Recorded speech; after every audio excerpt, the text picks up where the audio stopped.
मैं सिर्फ नेचुरोपैथी नहीं, मैं योगा को भी साथ में ले रहा हूँ जी। नेचुरोपैथी और योगा जब साथ साथ में करते हैं तो हमारा जो इम्यून सिस्टम जो है उसको बैलेंस करने में बहुत मदद होती है। जी। ब्रोंकियल अस्थमा वो भी इसी कारण से है।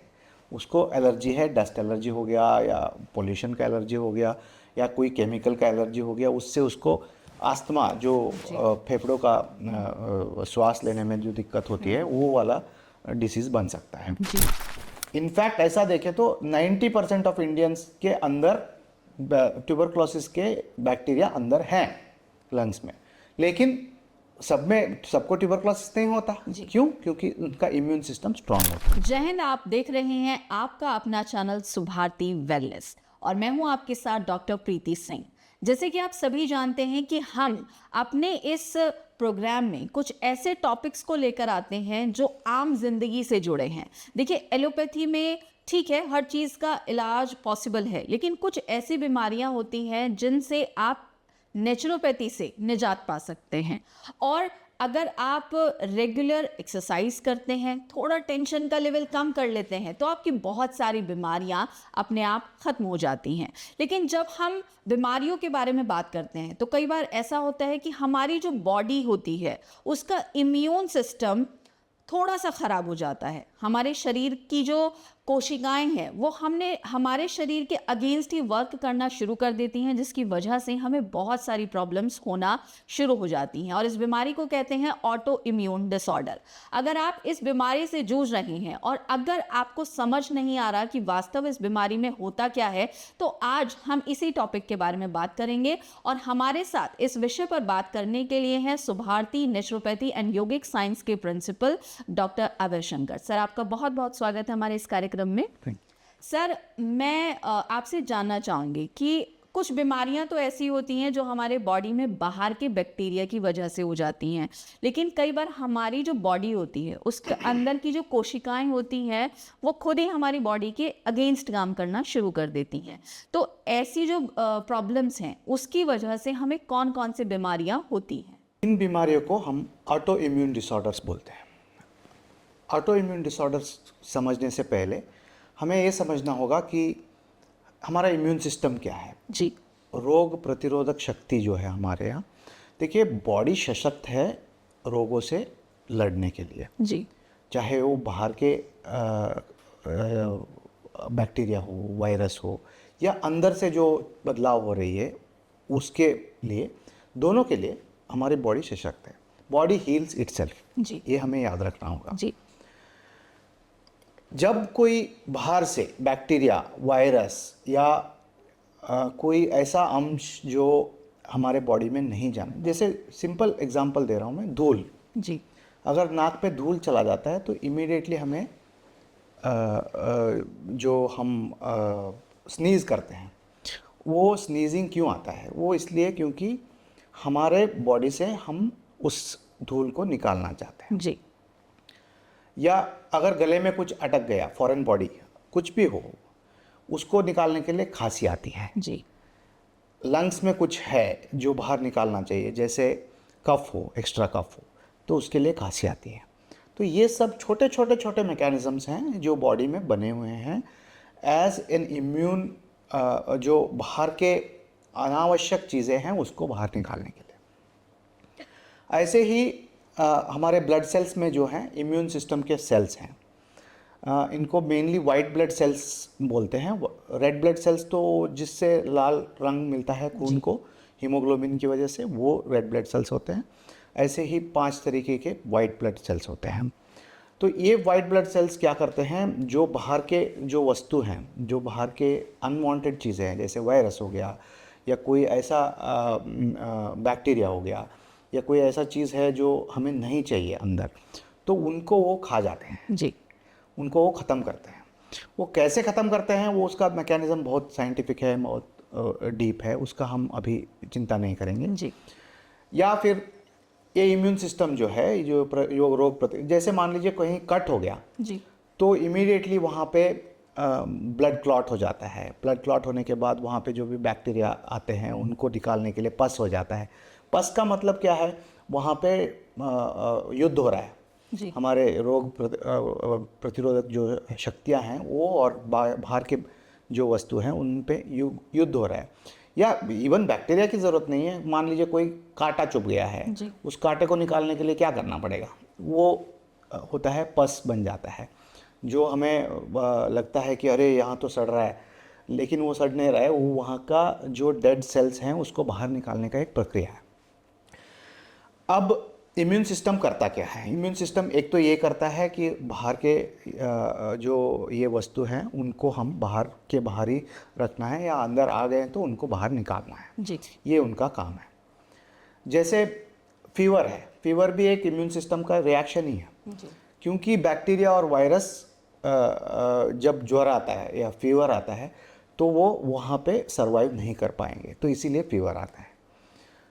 तो ये सब सिस्टम जो है बना हुआ है अंदर से, वही जो मैं बॉडी हील सिस्टम इटसेल्फ बोला ना, जी। तो अपना रोग प्रतिरोधक शक्ति जो है वो अंदर ही बना हुआ है ऑलरेडी। जी। ये एक मिलिट्री सिस्टम है, जैसे एयरफोर्स है, जैसे नेवी है, जैसे डिफेंस सिस्टम है हमारे बॉडी। जी। अब इस डिफेंस सिस्टम में क्या हो सकता है कि या तो ये इसका शक्ति जो है वो घट सकता है या ये बढ़ सकता है। जी। अगर मान लीजिए कि डिफेंस शक्ति घट गया तो ज़्यादा से ज़्यादा इन्फेक्शन हो जाएंगे। जैसे HIV में डिफेंस सिस्टम कम हो जाता है, जैसे डायबिटीज़ में डिफेंस सिस्टम कम हो जाता है।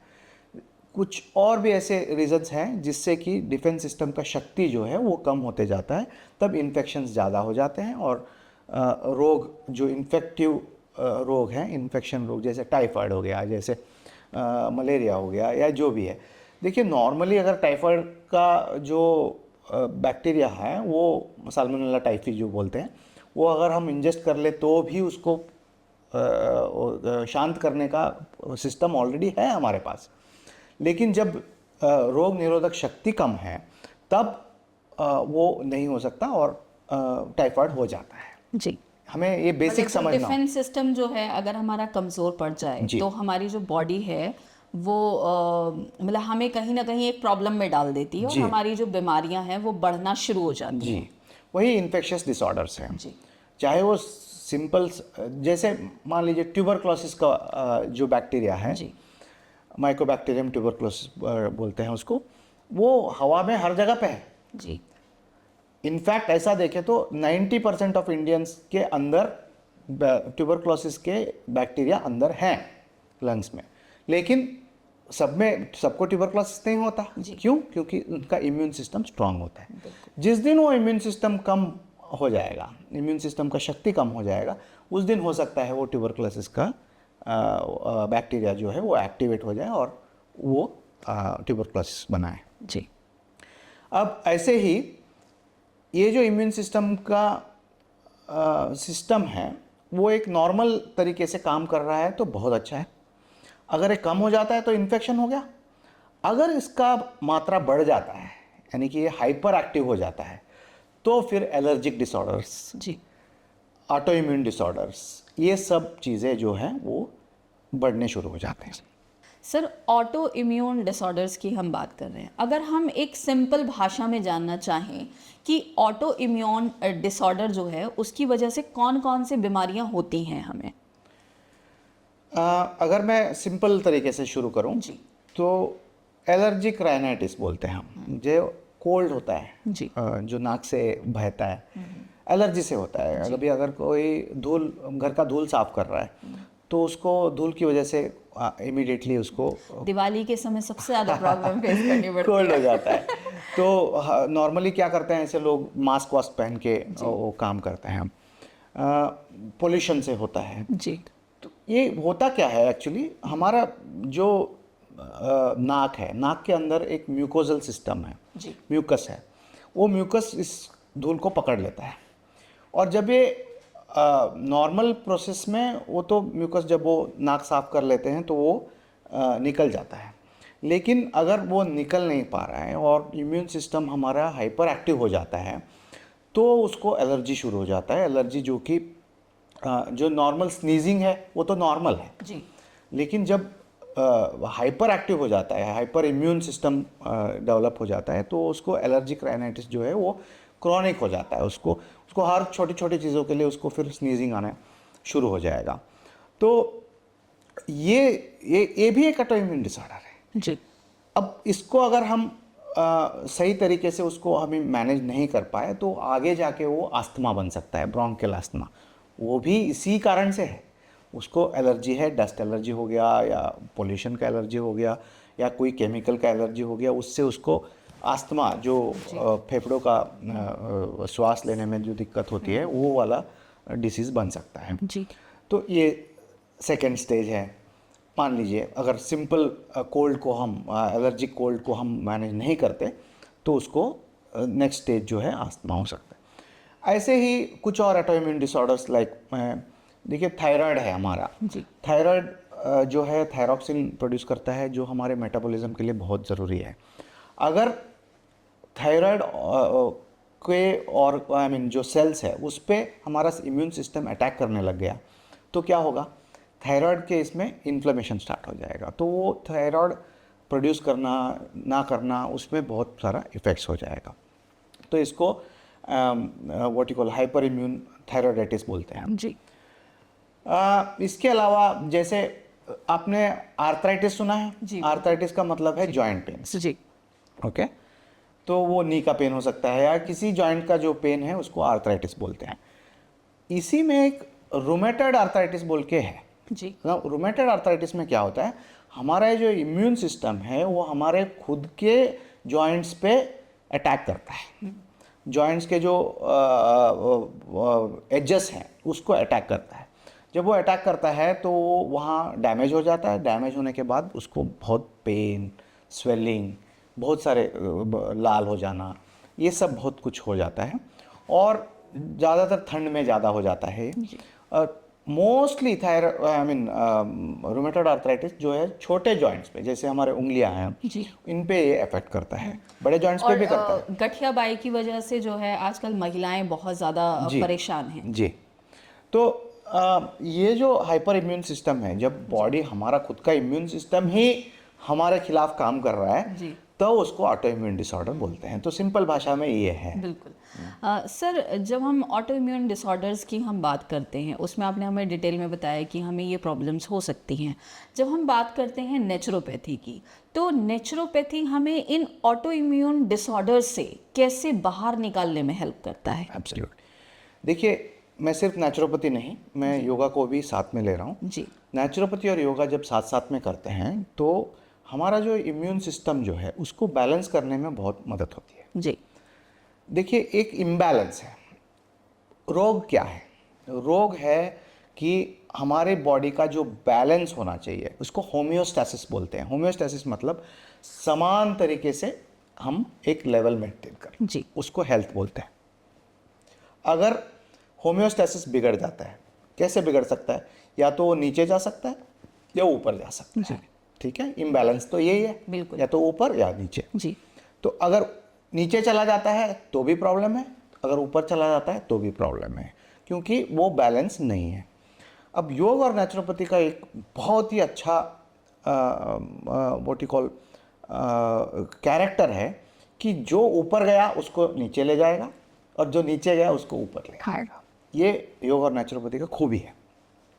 क्यों? क्योंकि समत्वम, बैलेंस लाना ही हमारा काम है। बिल्कुल। और जब हमारी बॉडी बैलेंस में होगी तो हमें किसी भी प्रकार की कोई बीमारी नहीं वो तो लगेगी। हेल्दी है। बिल्कुल। Balance is healthy. जी। तो रोग की बात ही नहीं है उधर। जी। तो इसलिए अगर हम सही तरीके से अपना जीवन शैली, सही तरह से योग चिकित्सा को हम अगर इंट्रोड्यूस कराते हैं तो ये समत्वम बन जाता है, इक्वामिटी बन जाता है, बैलेंस बन जाता है। उस बैलेंस की वजह से हेल्दी स्टेटस मेंटेन हो जाता है। जी। क्योंकि नेचुरोपैथी जो है वो हमें काफ़ी लंबे समय तक फॉलो करनी होती है, तभी हम अपनी लाइफ में समत्व यानी कि बैलेंस बना के रख पाते हैं। तो सर अगर हम गलत। जी। हम कह रहे हैं कि नेचुरोपैथी को हम लॉन्ग टर्म पे फॉलो करना पड़ रहा है। नहीं, ओके। हमें करना ही था यही। ओके। हम गलत रास्ते पे जा चुके हैं। जी। अब हमें वापस आके पुराने इसको रास्ते नॉर्मल, पे आना है। ये नॉर्मल है। जी। नेचुरोपैथी और योगा जो है ये नॉर्मल है। ओके। इसको हमें करना चाहिए था पहले पैदाइश से। क्योंकि उसको जो हम हमारी भारतीय प्रणाली है वो यही है कि हाँ हमें नेचुरोपैथी हमारा अपना है और हम उसी से एक अरे ये हेल्दी भारतीय लाइफ। प्रणाली को छोड़ दीजिए आप, जी ये नेचुरल है, जी ये हेल्दी है, जी ये जो है ये मनुष्य के लिए नॉर्मल है। जी इससे हम बाहर गए क्योंकि हमारी जीवन शैली ऐसी बन गई है, हमारी काम करने के तरीके बदल चुके हैं, हमारे जॉब्स बदल चुके हैं, तो इसलिए हम बाहर गए हैं। जी जो हमारा सही रास्ता था उससे बाहर गए हैं। या तो हम बहुत गलत चीज़ें कर रहे हैं या फिर हम बहुत ही उटपटांग चीज़ें कर रहे हैं जिस वजह से हमें अनहेल्दी होना है। बिल्कुल अगर हम जो नॉर्मल है उसको हम वापस सीख के उसको वापस हम नॉर्मली करते रहें, ये लॉन्ग टर्म की बात नहीं है, ये यही है term long term short term बिल्कुल। कुछ यानी नहीं कि है। जो बहुत आगे निकल चुके हैं तो जी वहां बस फिल्म का वही डायलॉग याद आता है कि आ अब लौट चले। हाँ एब्सोल्युटली। इसीलिए आप अगर हमारे हॉस्पिटल का लोगो देखेंगे तो उसमें लिखा हुआ है रिटर्न टू नेचर। हम प्रकृति की तरफ वापस जाना है हमें। जी हम प्रकृति से बहुत दूर गए हैं, भटक गए हैं, तो उस जो हम भटक गए हैं उसको हम वापस लाने का काम हम करते हैं। बिल्कुल। क्योंकि Subharti naturopathy and yogic science college जो है वो बहुत अच्छा काम कर रहा है, क्योंकि हमें जो हम पेशेंट्स यहाँ आते हैं उनके रिव्यूज़ हमें बहुत अच्छे मिलते हैं। अगर हम सर्च करते हैं कभी गूगल पर तो बहुत अच्छे रिव्यूज़ हमें मिलते हैं कि किस तरीके से यहाँ उनको टेक केयर किया जाता है। और ऑटो इम्यून डिसऑर्डर्स की क्योंकि आज हम बात कर रहे हैं तो उसमें एक अभी आपने बताया हमें गठिया बाई के बारे में। तो आजकल क्योंकि अब सर्दियां शुरू होने वाली हैं, सबसे ज़्यादा प्रॉब्लम जो है फीमेल्स में गठिया बाई की होती है, हालांकि मेल्स में भी होती है। तो अगर किसी को ये प्रॉब्लम हो जाए क्योंकि ऑटो जो इम्यून डिसऑर्डर की वजह से उनको ये प्रॉब्लम हो गई, तो नेचुरोपैथी एंड योगिक साइंस उनको कैसे हेल्प करेगा उस चीज़ से बाहर निकालने के लिए? देखिए अगर वो बहुत एक्यूट है जी तो बेटर है वो आ जाएं हमारे जैसे संस्था में, वो रुक जाएं और उसका ट्रीटमेंट लें। जी क्योंकि एक तरह का ट्रीटमेंट नहीं है इसमें, इसमें उनका डाइट भी ठीक करना होता है, उनकी जीवन शैली भी ठीक करना होता है, उनकी नींद ठीक करना होता है, उनकी जो एक्सरसाइज लेवल्स हैं उसको सही करना होता है। बहुत सारे चीज़ें हैं ऐसे जो उनको हम एक साथ कराएंगे तभी ये वर्कआउट होगा। जी अगर मान लीजिए छोटी मोटी इशू है, थोड़ा कभी कभी दर्द होता है, तो सिंपल जैसे गरम सेक देना है उससे कम हो जाएगा। अगर बहुत ही एक्यूट है मतलब एकदम लाल होके और ऐसे स्वेलिंग है तो आइस देना पड़ेगा। तो ये कब कौन सा करना है, कैसे करना है वो हमें बता सकते हैं। तो जब वो आएंगे तो हम उनको सिखा देंगे, ये नहीं कि वो हमारे पास यहाँ आके रुकना ही पड़ेगा उनको, हम उनको कंसल्ट करेंगे, हम उनको प्रॉब्लम्स को जानेंगे। अगर यहाँ एडमिशन की ज़रूरत होगी, रुकने की ज़रूरत होगी तभी हम एडमिट करेंगे, वरना एडमिट करने की कोई ज़रूरत नहीं है। हम घर के लिए एक होम प्रोग्राम लिख के देंगे उनको, उसको फॉलो करना है उनको। अच्छा सर, अभी होम प्रोग्राम की आपने बात की, क्या ऑटो इम्यून डिसऑर्डर्स में कुछ ऐसी चीज़ें हैं जो मतलब खाने की कुछ ऐसी चीज़ें जिनको अगर हम खाएं तो हमारा जो इम्यूनिटी सिस्टम है वो बूस्ट अप हो जाए? देखिए एक चीज़ के लिए मैं कुछ बोल नहीं सकता। जी जैसे टर्मरिक है, जी anti inflammatory, non anti inflammatory, वो बहुत अच्छा है। जी ऐसे बहुत सारे चीज़ें हैं, बट उसको समझने में पहले तो पेशेंट को समझना होगा उसको किस चीज़ से एलर्जी है, उसको किस चीज़ से प्रॉब्लम है, उसको समझना होगा। उसके बाद ही उसका डाइट हम ठीक कर सकते। जनरलाइज करना है वो तो फिर जैसे एलोपैथी की तरह हो गया कि हर चीज़ के लिए एक दवा है, सभी पेशेंट के लिए एक दवा है, वो हमारे यहाँ काम नहीं चलेगा। जी वो हमें इंडिविजुअल पेशेंट को समझना होगा, उसको क्यों ये प्रॉब्लम आया है, कैसे ये शुरू हुआ, क्या हुआ, उसके बाद ही हम उसको डिसाइड करके बता सकते हैं, नंबर एक। नंबर दो, ये सिर्फ खाने से नहीं हुआ। जी इसको देखिए एंटी इन्फ्लेमेटरी डाइट बोलते हैं। एंटी इन्फ्लेमेटरी डाइट मतलब जो हमारे शरीर के अंदर ये दर्द पैदा कर रहा है, उस दर्द को कम करने के लिए कौन सा डाइट लेना है, मेनली अल्कलाइन डाइट होता है, उसको हमें सिखाना पड़ेगा। जब हम सिखाएंगे तब उसको वो फॉलो करेंगे, क्या खाना चाहिए क्या नहीं खाना चाहिए उसको हम सिखाएंगे। वो सिखाने के बाद वो अपने आप घर पे कर सकते हैं। बिल्कुल। सर जैसे अभी आपने बताया था स्टार्टिंग में कि जो लोग डायबिटिक होते हैं, डायबिटिक लोगों की जो बॉडी होती है वो उनका जो इम्यून सिस्टम है वो बहुत अच्छी तरीके से काम नहीं करता। तो अगर उनको ऑटो इम्यून डिसऑर्डर की वजह से प्रॉब्लम हो रही है तो उनको आप क्या सजेस्ट करेंगे नॉर्मली नेचुरोपैथी? ये देखा गया है कि डायबिटीज़ में ऑटो इम्यून डिसऑर्डर्स कम है, जी कम होता है। जी हाँ, हो सकता है कि ऑटो इम्यून डिसऑर्डर ऑलरेडी है, उसके बाद उसको डायबिटीज़ आए, वो ठीक है, उस आई मीन हो सकता है। जी क्योंकि ऑटो इम्यून डिसऑर्डर होता ही है हाइपर इम्यून लेवल, तो डायबिटीज़ में हाइपर इम्यून सिस्टम होना बहुत कम होता है, रेयर चांसेस रेयर चांसेस है। जी अगर होता है तो दोनों को साथ साथ हमको मैनेज करना है। जी सर जैसे मतलब क्योंकि हम ऑटो इम्यून जो डिसऑर्डर है वो एकदम तो हमारी बॉडी में नहीं आता है। नहीं। उसके पीछे एक लंबी जो है टाइम रहता होगा। एब्सोल्युटली। जी ऑटो इम्यून डिसऑर्डर्स जेनेटिक भी हो सकते हैं, ओके मतलब फादर मदर को है तो वो बच्चे को भी आ सकते हैं, या उसके लाइफस्टाइल की वजह से हो सकते हैं, उसके जो एनवायरनमेंट है, माहौल जो है वहाँ पे हो सकता है। जैसे जहाँ पोल्यूशन बहुत ज़्यादा है वहाँ पे हो सकता है, उसकी जीवन शैली कैसा है, वो क्या खाता है, जैसे जंक फूड खाना हो गया या अननेचुरल फूड्स खाने होंगे, जो फ्रूट्स वेजिटेबल्स कम खाते हैं उनका हो गया, फाइबर लेस डाइट जो है उससे हो सकता है।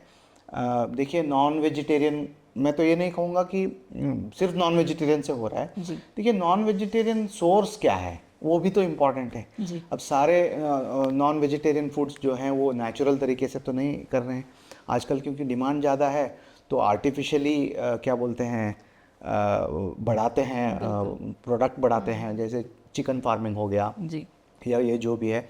आपने तो अभी सुना ही होगा कि वेजिटेबल्स में भी इंजेक्शन आने लग गए बिल्कुल हैं क्योंकि जो एक दिन प्रोडक्शन में उसको बढ़ाना बड़ा है। कर देता है बिल्कुल। या और उसको सबसे ज़्यादा सर घिया और जो तोरी जैसी सब्जियां हैं जिनको हम ये मानते हैं कि हमारी इम्यूनिटी सिस्टम हरी सब्जियों से बढ़ती है, उन हरी सब्जियों में ही हम जो है जहर घोल रहे हैं। हाँ, पेस्टिसाइड्स भी हैं, मैं ये नहीं बोल रहा हूँ कि सब लोग इंजेक्शन ही कर रहे हैं, कुछ पेस्टिसाइड्स भी होते हैं। तो इन सारे देखिए एक रीज़न नहीं होता इन चीज़ों का।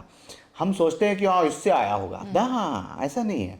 हमारे सोने के तरीके, हमारे रहने के तरीके, हमारे कितने हम हाइजीनिक हैं, कि क्या खाते हैं, क्या कैसे सोते हैं, कैसे एक्सरसाइज करते हैं, कैसे हम अपने स्ट्रेस लेवल को मेंटेन करते हैं। साइको न्यूरो इम्यूनोलॉजी में किसी पिछले पॉडकास्ट में बता रहा था आपको, वो बहुत इंपॉर्टेंट है ऑटो इम्यून डिसऑर्डर्स में, कि स्ट्रेस की वजह से ऑटो इम्यून डिसऑर्डर आ सकता है, सिर्फ स्ट्रेस की वजह से, और कुछ नहीं, बाकी सब हेल्दी है, सब कुछ है। और सर आज के समय में तो मुझे लगता है जो 5th क्लास में बच्चा पढ़ता है उसको भी इतना स्ट्रेस है कि Absolutely. होमवर्क करके ले जाना है। हाँ।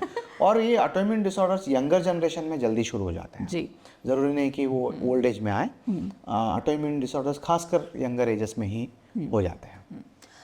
तो यंग जनरेशन, अगर आप अपने मोबाइल फ़ोन में पूरे टाइम बिजी रहते हैं और सिर्फ स्क्रॉलिंग ही करते रहते हैं, बाहर नहीं घूमते, एक्सरसाइज नहीं करते, तो थोड़ा सा अवेयर हो जाइए, क्योंकि ऑटो इम्यून डिसऑर्डर जो है वो आपकी लाइफस्टाइल की वजह से आपको घेर सकता है।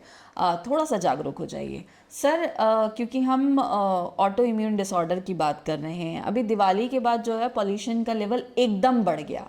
इसकी वजह से जिन लोगों को ऑलरेडी अस्थमा की प्रॉब्लम थी, तो ऐसे लोगों को तो और ज़्यादा प्रॉब्लम बढ़ जाएगी। एब्सोल्युटली, क्योंकि आस्थमा का कंसेप्ट मैंने बताया आपको, एलर्जी है। जी एलर्जी क्यों है? क्योंकि उनका इम्यून सिस्टम मान नहीं रहा है, जो नॉर्मल बंदा है। देखिए मान लीजिए दो लोग हैं, एक दोनों ने पटाखे फोड़े हैं, जी दोनों को एक्सपोजर हुआ है, लेकिन एक को कोई अस्थमा के सिम्टम्स नहीं है, लेकिन दूसरे को एकदम से उसका सांस फूलना शुरू हो जाता है और खांसी हो जाता है और कफ आ जाता है। वो हाइपर एक्टिव है, उसका इम्यून सिस्टम जो है वो हाइपर एक्टिव। दूसरे का इम्यून सिस्टम नॉर्मल है, इसीलिए कुछ नहीं हो रहा है उसको। जी आप समझ गए ना? जी तो एक और आदमी हो सकता है जिसको वो पूरे धुएं के रूम में बैठा दो, कुछ नहीं होगा, उसका इम्यून सिस्टम ही घट गया है, मतलब उसका पूरा लो लेवल पे है इम्यून सिस्टम, तो उसको हो ही नहीं सकता। जो नॉर्मल है वो लड़ लेगा, और जो एबनॉर्मल हाइपर नॉर्मल है, जिसका इम्यून सिस्टम ज़्यादा एक्टिव है, उसको फिर सिम्टम्स आ जाएंगे। अब इसको कम कैसे करना है? कम तो उसको तभी हो सकता है जब वो एक तो अवॉइड करेगा ऐसा हाइपर एलर्जेंस। दूसरा, ये जो इम्यून सिस्टम का वो बढ़ गया है लेवल, उसको हमें नॉर्मल बैलेंस पे लाना है। बैलेंस मतलब समत्वम, जो मैं अभी बात सर कर क्योंकि बैलेंस की हम बात कर रहे हैं तो हमारे योगा होते हैं, प्राणायाम होते हैं, तो वो क्या इन चीज़ों को कितना बैलेंस कर पाते हैं? वही तो है जो बैलेंस कर सकते हैं और उसके अलावा कुछ है ही नहीं। ये योग हो गया, प्राणायाम हो गया, मेडिटेशन हो गया, क्रियाज आते हैं जैसे सूत्र नेति बोलते हैं, जल नेति बोलते हैं, वमन क्रिया बोलते हैं जो पानी पी के वोमिट करना होता है, बस्ती बोलते हैं जो मोशन को लूज कर देती है। उसके अलावा हमारे नेचुरोपैथी में एनिमा है, कोलोन हाइड्रोथेरेपी है, बहुत सारे ऐसे फॉर एग्जांपल ऑटोइम्यून डिसऑर्डर्स में स्किन डिसीज भी आते हैं। अच्छा। स्किन डिसीजेस भी आते हैं, रैशेस हो जाते हैं एकदम, उसको कुछ भी ऐसा एक्सपोजर हो जाए जिससे वो एलर्जिक है तो उसके पूरे स्किन में लाल लाल चकत्ते हो जाते हाँ चकत्ते हो जाते हैं, या स्वेलिंग हो जाता है, उसको अर्टिकेरिया बोलते हैं। जो एक जगह पे जैसे मच्छर खाते वक्त जैसे हो जाता है मोटा, वैसे बड़े बड़े पैचेस हो जाते हैं। तो बहुत सारे ऐसे ये प्रॉब्लम्स हो सकते हैं स्किन डिसीजेस में, स्किन में भी। ऐसे ये ज़रूरी नहीं कि सिर्फ मैं जो अभी बोल रहा हूँ, किसी भी सिस्टम में हो सकता है। ये जो हाइपर एलर्जिक स्टेटस है वो किसी भी सिस्टम में हो सकता है। तो बेसिकली हमें ये समझना होगा कि अगर हमारी जीवन शैली हम ठीक कर लें तो हम पहले ही रोक सकते हैं ऐसे चीज़ों को। अगर नहीं, चलो हम भटक गए हैं ऑलरेडी और ये आ गए हैं हमारे जीवन में, ये जीवन के साथ ये आ गए हैं, तो इसको कम करने के लिए हमारे पास तरीके हैं जो बिना दवाइयों का हो सकता है। जी। दवाइयाँ भी हैं, अगर मान लीजिए बहुत ज़्यादा है, बहुत अनकंट्रोलेबल है, तब दवाइयाँ और हमारे सिस्टम दोनों मिला के करेंगे तो कम दवाइयों में और ज़्यादा डैमेज ना करते हुए हम उसको मैनेज कर सकते हैं। अगर दवाई की ज़रूरत नहीं है तो बिना दवाइयों को भी हम, अगर माइल्डर सिस्टम अभी बहुत ज़्यादा नहीं है वो जो प्रॉब्लम है, तो हम एट ए माइल्डर लेवल हम उसको पूरा नॉर्मलाइज कर सकते हैं और आगे भी ना हो ऐसे हम उसको पूरा आप उसको उनको जो है एक्सरसाइज, मतलब उनको जो योगा है वो ऐसे बताएंगे योगा, लाइफस्टाइल, खाना, जी, एक्सरसाइज पूरा सब आप मिला के उनको उसको एक ऐसा प्लान बताएंगे। हाँ प्लान बताएंगे जी। कि वो अभी है वो कम हो जाए, हाँ। और उसके अलावा जो आगे ना आए उसको वो हम बताएं। सर जब हम योगा की बात करते हैं, प्राणायाम की बात करते हैं, तो मेरे दिमाग में एक जो है क्वेश्चन आता है कि क्या मतलब सुबह के समय अगर हम करें, मतलब क्योंकि आजकल भाग दौड़ भरी ज़िंदगी है, लेट नाइट तक हम काम करते हैं, मॉर्निंग हम नहीं उठ सकते हैं, तो क्या हम योगा एंड प्राणायाम दोपहर के समय या शाम के समय अपनी फिजिबिलिटी के अकॉर्डिंग अगर करें तो उनका इफ़ेक्ट होगा या नहीं होगा? खाने के बाद 2.5 से 3 घंटे के बाद कभी भी कर सकते हैं। ओके। उसका इफेक्ट होगा, सुबह ज़्यादा इफेक्ट होगा क्योंकि शांत, हाँ स्वच्छ हवा, स्वच्छ होता है जी। माहौल, शांत होता है, रिलैक्स करने में ज़्यादा ये हेल्प होता है। जी। बीच में रात को ऑलरेडी हम थके हुए हैं तो उतना मतलब सुबह की तरह इतना इफेक्टिव नहीं रहेगा, लेकिन 80% इफेक्ट तो रहेगा। जी। तो अगर आप सुबह नहीं कर सकते तो कभी भी कर लीजिए, कोई चिंता नहीं उसका। इफेक्ट गुड इफेक्ट ही होगा, गुड इफेक्ट होगा, लेकिन खाली पेट होना चाहिए, मतलब एटलीस्ट 3 घंटा खाने के बाद खाली पेट। क्या सर प्राणायाम करने से पहले, जैसे अभी आपने बताया कि खाना जो है हमने 2.5-3 घंटे तक ना खाया हो, क्या पानी के लिए भी कुछ है? नहीं, ऐसा कुछ नहीं है। अच्छा, पानी हम पी के जो है तुरंत प्राणायाम वगैरह कर सकते हैं? पानी, लाइट जूसेस ले सकते हैं। कर सकते हैं। ओके। क्योंकि ऑटो इम्यून डिसऑर्डर्स जो हैं, क्योंकि वो आज के समय में किसी के भी साथ हो सकते हैं, किसी बच्चे को भी प्रॉब्लम हो सकती है, किसी बड़े को भी प्रॉब्लम हो सकती है, और क्योंकि हमारी जो लाइफ है वो बहुत ज़्यादा बिजी है, टाइम हम नहीं निकाल पाते, तो ऐसे में आप कुछ ऐसे रास्तों को चुनें जो रास्ते आपको बीमारियों से बाहर निकालें, आपकी एक लाइफ को हैप्पियर बनाएं, आपकी जीवन शैली को जो है वो अच्छा बना दे, ताकि लॉन्ग टर्म में आपकी जो लाइफ है वो हेल्दियर लाइफ जो है वो बनी रहे।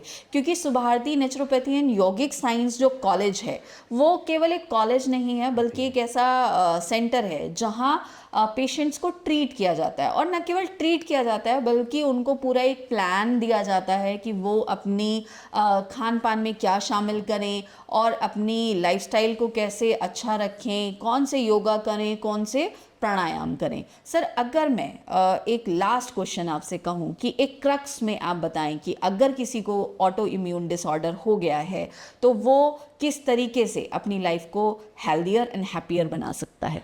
सबसे पहले तो मैं दोबारा कहूँगा, हर पॉडकास्ट में कहता हूँ, जी आइए, हम एक्सपर्ट बैठे हैं इधर, जी हमें आके कंसल्ट करिए। आपका खर्चा बिल्कुल नहीं कराएंगे हम बहुत कम खर्चा कराएंगे जी। हम चाहते हैं कि आप हेल्दी रहें, तो आप आइए, हमसे कंसल्ट करिए, हम सिखाएंगे आपको कि क्या करना चाहिए, क्या नहीं करना चाहिए। और क्या करना चाहिए, क्या नहीं करना चाहिए, उसको हर पेशेंट वाइज अलग होगा, लेकिन जनरली अगर हम बोलना चाहिए तो हमें नेचुरल हेल्दी फूड खाना चाहिए, ज़्यादा फ्रूट्स वेजिटेबल्स खाना चाहिए, टाइम पे सोना है, अननेसेसरी स्ट्रेस नहीं लेना है, अगर स्ट्रेस है तो उसके लिए मेडिटेशन करें, योगा करें। ये एक फाइनली क्रक्स है। अपने जीवन शैली को हम नेचुरल बनाएं, ये इम्पॉर्टेंट है, मोस्ट इम्पॉर्टेंट वही है। हम प्रकृति की ओर चले, ये बहुत इम्पॉर्टेंट है। जब तक हम प्रकृति की ओर नहीं चलेंगे, और प्रकृति की ओर चलने का मतलब क्या है वो जानने के लिए हमारे पास आइए। बिल्कुल। देखिए, प्रकृति के पास वापस आपको लौटना पड़ेगा, क्योंकि जहाँ जहाँ और जब जब हमने प्रकृति को हानि पहुँचाने की कोशिश की है वहाँ वहाँ हमें ही हानि हुई है। वो चाहे हमने पत्थरों को काट कर घर बना दिए हों, या हमने अपने शरीर के साथ किसी तरह की ज़ोर ज़बरदस्ती की हो। जैसे आज के समय में हम भाग दौड़ भरी ज़िंदगी में न खाने का ध्यान रखते हैं, न पीने का ध्यान रखते हैं, तो हमारी जो बॉडी है वो हमें हमारी जो बीमारियां हैं उन्हें बहुत ज़्यादा बढ़ा देती है। यहाँ मैं एक चीज़ बता दूंगा आपको, हम प्रकृति का मतलब क्या समझते हैं। हम प्रकृति का समझते हैं कि कोई झरना है, कोई माउंटेन है, कोई पेड़ है, इन सबको हम प्रकृति मानते हैं, या हवा चल रही है वो प्रकृति है। ऐसे हम समझते हैं कि हमारे बाहर जो है वो सारा प्रकृति है। हम भी तो इसी प्रकृति के एक बिल्कुल अंश हैं। जी, बिल्कुल। वो हम नहीं समझते, हम भी प्रकृति के एक अंश हैं, बिना प्रकृति के हम नहीं हैं। तो प्रकृति मतलब अंदर का प्रकृति और बाहर का प्रकृति, दोनों को हमें मेंटेन करना है, बैलेंस करना है। बाहर पोल्यूशन ना हो, बाहर गंदगी ना हो, बाहर सब कुछ हम साफ करा रहे हैं, लेकिन अंदर का क्या, अंदर क्या तो भी तो प्रकृति का एक भाग है। क्योंकि हमारा जो शरीर है वो पंच तत्वों से मिलकर बना है, और वो तत्व जो हैं वो प्रकृति के ही प्रकृति तत्व हैं। तो इसलिए जो हमारा शरीर है उसी को आप प्रकृति जो है उसको जो मानकर चलें। पंच तत्व बोलते हैं, पृथ्वी, आप, तेज, वायु, आकाश, यानी कि अर्थ हो गया, पानी हो गया, सनलाइट हो गया, हवा हो गई, आकाश यानी ईथर जो हमें दिखता है, वो यही तो पंच तत्व हैं, और इन्हीं को मिला के हमारा शरीर बना हमारा है। शरीर बनता है। तो हमें तो अपने शरीर की और ज़्यादा सुरक्षा करनी होगी, क्योंकि अगर हम अपनी सुरक्षा करेंगे, अपने शरीर की रोग प्रतिरोधक क्षमता को बढ़ाएंगे, तभी हम इस पृथ्वी को भी सुंदर बना पाएंगे, और एक अच्छा जीवन हम खुद को भी दे पाएंगे और हम अपनी आने वाली जनरेशन को भी दे पाएंगे। आपने कुछ देर पहले एक क्रक्स पूछा मेरे को, जी एक लाइन में अगर बोलना चाहूँगा, जी। Health is in your hands. Yes, true. अगर आप करते हैं तो आपके लिए हेल्थ है, बिल्कुल आप नहीं करते हैं तो हेल्थ नहीं है, डिसीज हो जाएगा। बिल्कुल यही एक बॉटम लाइन है, और रिटर्न टू नेचर इसका सॉल्यूशन है। बिल्कुल, ये सर ने बिल्कुल एक लाइन में डिफाइन कर दिया है कि अगर आप अच्छे से रहेंगे तो हेल्थ अच्छी रहेगी, और अगर हेल्थ बिगड़ी तो आपको डिसीज़ हो जाएगी। और अब लौट चलें की लाइन आप याद कर लीजिए, क्योंकि आपको अपने आप को अच्छा रखना है, सुरक्षित रखना है। सर, आपका बहुत बहुत धन्यवाद इस टॉपिक पर बात करने के लिए। और अब लौट चले, कहाँ चले?